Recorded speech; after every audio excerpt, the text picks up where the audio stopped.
You're now listening to the sound of sanity. This sound will continue for the duration of the program.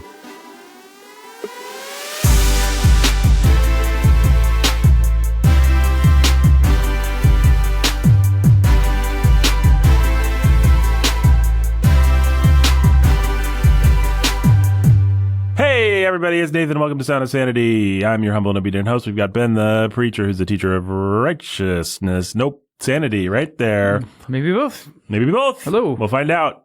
It's a suspenseful cliffhanger for the podcast. Hey Ben, introduce the other guy if you would. It's Jake Menzel, pastor who's master of sanity. Hi Jake. Hey, what's up? He asked you a question, Ben. I'm sorry, sir. Lots. Lots. The answer, yes. Yeah, I interrupted as you did. Try to answer. Guys, we have something really exciting and cool and awesome to talk about today. And you guys are a little closer to it, so I'm going to let you take the ball. But we've got something cool that we want to talk about with people. Yeah, our friend Nate Crum is working on a documentary about someone who's dear to all of us in various ways. Our friend Bob Kaplowitz, who died very recently. And Bob was a quadriplegic with cerebral palsy, and two of us on this podcast were his caregivers for pretty long periods of time. Bob was a strong Christian. He was a major part of Trinity Reformed Church for a long, long time. And being a part of his household, being someone who served and cared for him, changed us, developed our character in some pretty striking ways. So that's me and Jake both worked for him, and Nathan knew him decently well. Never lived in his house and worked for him. But so many guys went through Bob's house, and it came to be called the finishing school for men because of what it taught guys about patience and humility and service. A lot of guys were prepared for marriage because of Bob. I would say I was one of those guys. I can't speak for Jake, but I'm sure that he'd agree being a part of Bob's house helped him be ready for marriage. Bob loved us and rebuked us and gave us a lot of life experience and was just a major part, actually, of the discipleship program of the church for years. Jake, what else do you want to say? I moved in with Bob, actually, before I came to the church. So that's right. I had friends that went to Trinity in Bloomington that I met in various places. And going into my senior year, there was a spot that opened up at Bob's house. And I was just walking down the street, not sure what I was going to do for the following fall, towards the end of the spring semester, I think.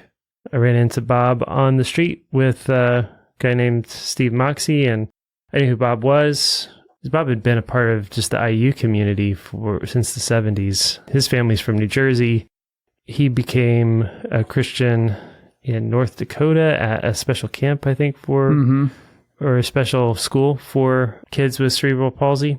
And then he was big into music and opera. When he was 12, I think his mom died. I could be getting some of these details wrong. I'm not fresh on him. But I think around the age of 12, his mom died, but his mom was big into opera, and so that was something that he held on to.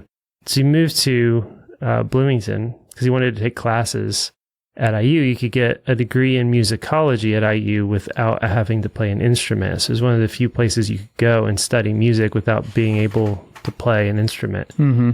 And IU's Jacobs School of Music, which wasn't called that then, but is widely considered one of the top 2 or 3 music schools in the country, not just at public or universities, but universities in general. So if you've heard of Juilliard or anything like that, Jacobs School of Music is right up there. You can look it up online. And so it's got a pretty happening classical music scene. One of the most famous violinists today, Joshua Bell, studied at IU.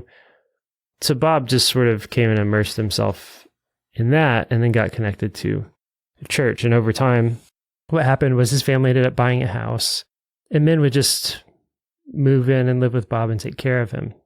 Bob wasn't always a quadriplegic. He was a paraplegic for a while. But over time, he just lost motor function. So, yeah, there are all kinds of guys hundreds and hundreds of guys have lived with Bob over the years and taken care of him. And I got to be one of those guys from, I think, I want to say 2005 to 2006, I lived with Bob. So I moved in with Bob, and that's actually how I got connected to Trinity and why I'm here today on this podcast. I moved in with Bob, and then some of the guys at the house with Bob conspired to get me to a Wednesday morning Bible study with Tim Bailey, and the rest is history. That led to me becoming part of the church and training for ministry and starting the campus ministry, being on staff at Trinity for some time, and then planting a church down here in Evansville and starting Warhorn Media in the process. So yeah, Bob's a big part.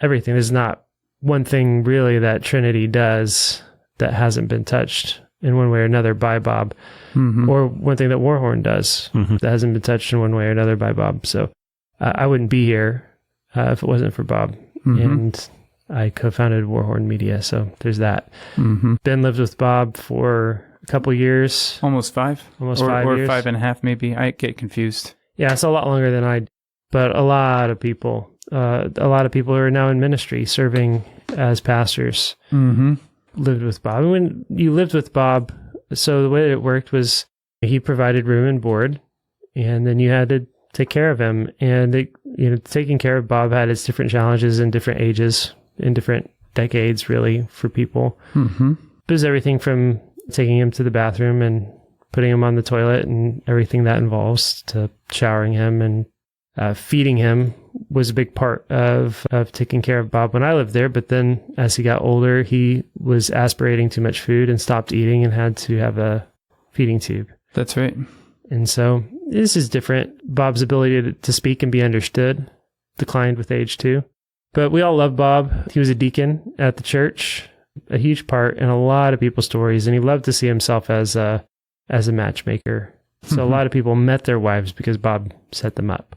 And certainly a lot of people were prepared for the responsibilities of marriage in a sort of trial by fire kind of way. Bob would teach you to cook. He would teach you a handful of dishes that you could make. He'd improve what you thought.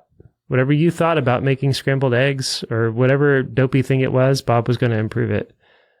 It didn't matter how simple it was, like scrambled eggs. Bob had a way of doing it that was better because he was a gourmand, and he just had a very sophisticated taste and palate. And he was also going to give you all kinds of experiences. He had season tickets to the Lyric Opera in Chicago. You go up to the opera, or you go on trips with Bob to New York to visit his family and go see the Mostly Mozart Festival and catch an opera, catch a Broadway show or two, go to the Metropolitan Museum of Art, any number of cool things, like eat like kings in Manhattan, sit at a table next to Rudy Giuliani, and it's kind of stories like that. And then people, that was the kind of thing that happened in my time at Bob's house. But just the 10 years prior to me, Bob would take people on European tours and things like that while Bob was still able to fly. So guys got to go to Rome and Germany and